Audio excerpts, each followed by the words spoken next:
Today I teach you class 4 Hindi grammar, okay? Because today's Parveen sir is absent, so today I teach you संज्ञा।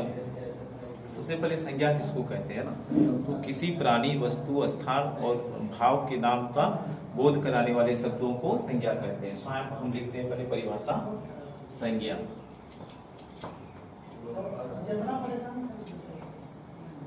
किसी प्राणी, वस्तु, किसी प्राणी, वस्तु, स्थान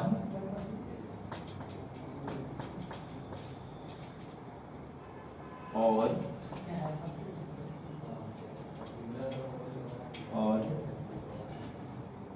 भाव का,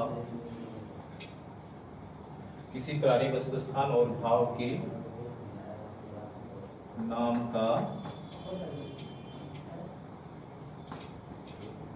बोध कराने वाले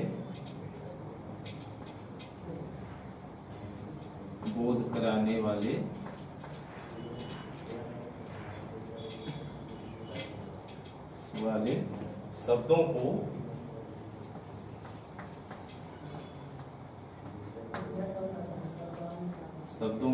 संज्ञा कहते हैं।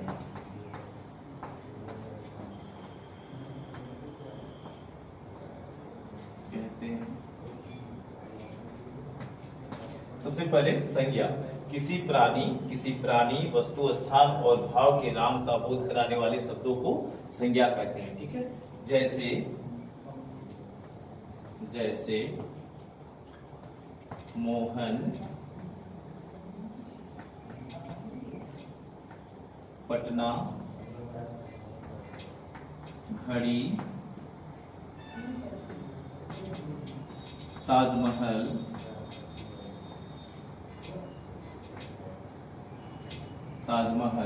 आदि।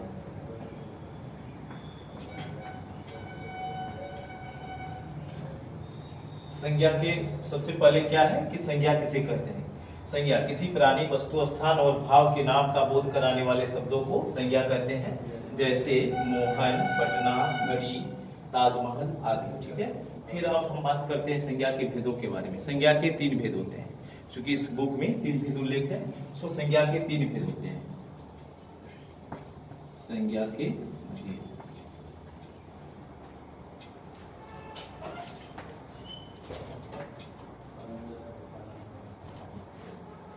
नंबर 1 व्यक्तिवाचक संज्ञा,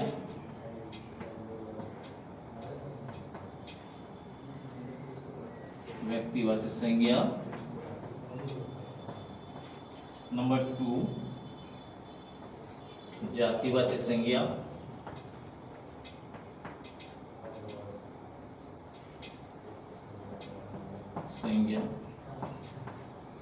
थर्ड भाववाचक संज्ञा।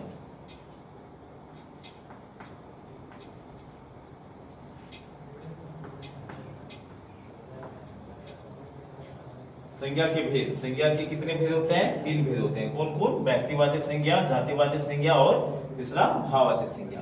तो सबसे पहले व्यक्तिवाचक संज्ञा किसको कहते हैं? ठीक है ना, तो व्यक्तिवाचक संज्ञा का परिभाषा यहाँ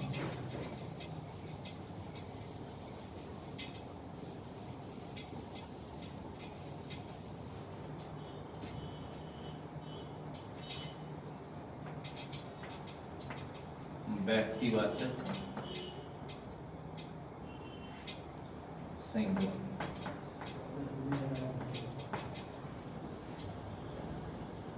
किसी विशेष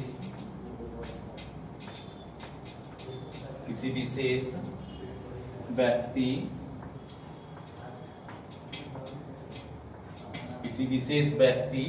वस्तु, किसी विशेष व्यक्ति, वस्तु या स्थान का बोध कराने वाले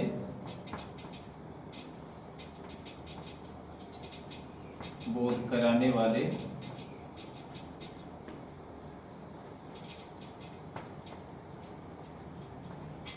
कराने वाले शब्दों को शब्दों को व्यक्तिवाचक संज्ञा कहते हैं।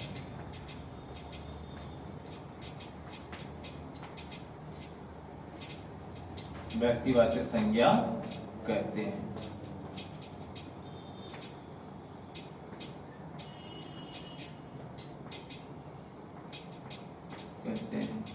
जैसे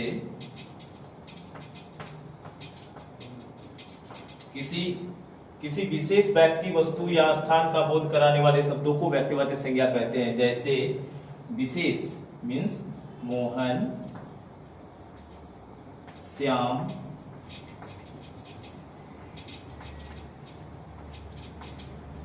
पटना, शिमला,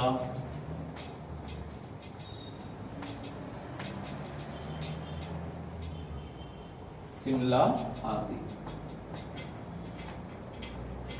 ये सब क्या है, कैसे उदाहरण है व्यक्तिवाचक संज्ञा का। क्योंकि व्यक्तिवाचक संज्ञा का परिभाषा होता है किसी विशेष व्यक्ति, वस्तु या स्थान का बोध कराने वाले शब्दों को व्यक्तिवाचक संज्ञा कहते हैं। जैसे मोहन, श्याम, पटना, शिमला आदि। अब बात करेंगे नंबर 2 जातिवाचक संज्ञा। नंबर 2 जातिवाचक संज्ञा।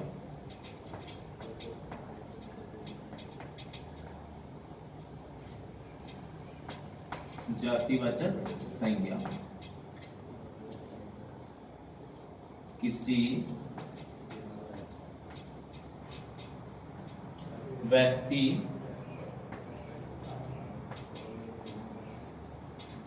वस्तु या स्थान के, किसी व्यक्ति, वस्तु या स्थान के जाति भर का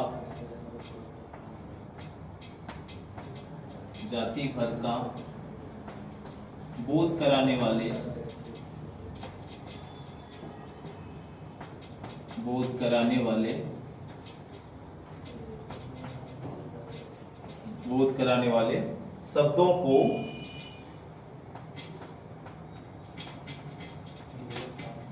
शब्दों को जातिवाचक संज्ञा कहते हैं।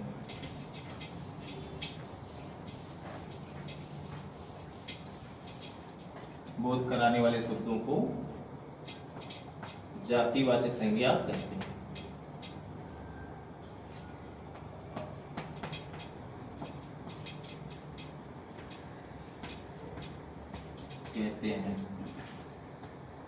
जैसे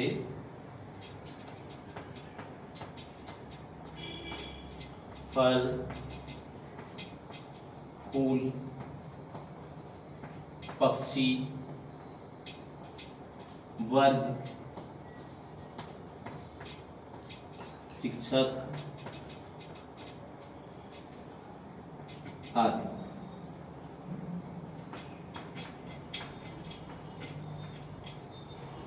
जातिवाचक संज्ञा किसी व्यक्ति, वस्तु या स्थान की जाति भर का बोध कराने वाले शब्दों को जातिवाचक संज्ञा कहते हैं। जैसे फल, फल करने का मतलब कोई भी फल होता है। फूल, पक्षी, वर्ग, शिक्षक आदि। इसके बाद थर्ड परिभाषा भाववाचक संज्ञा।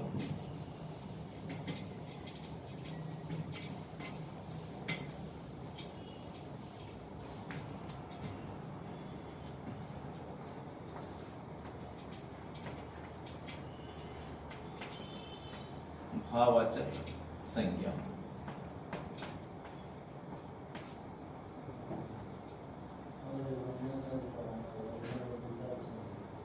किसी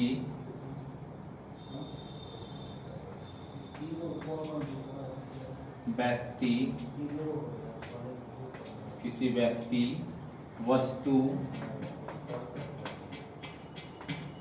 या किसी व्यक्ति, वस्तु या स्थान के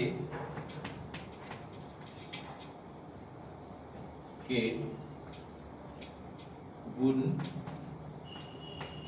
भाव या अवस्था का बोध कराने वाले शब्दों को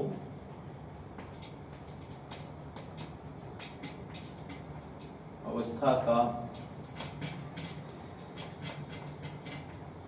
बोध कराने वाले शब्दों को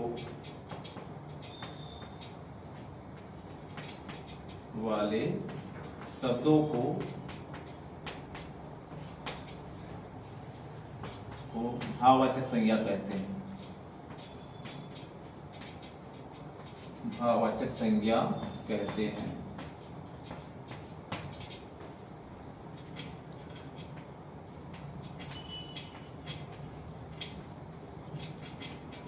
कहते हैं। जैसे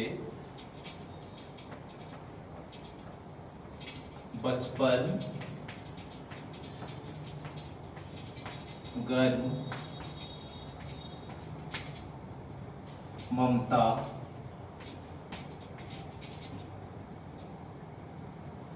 आदि।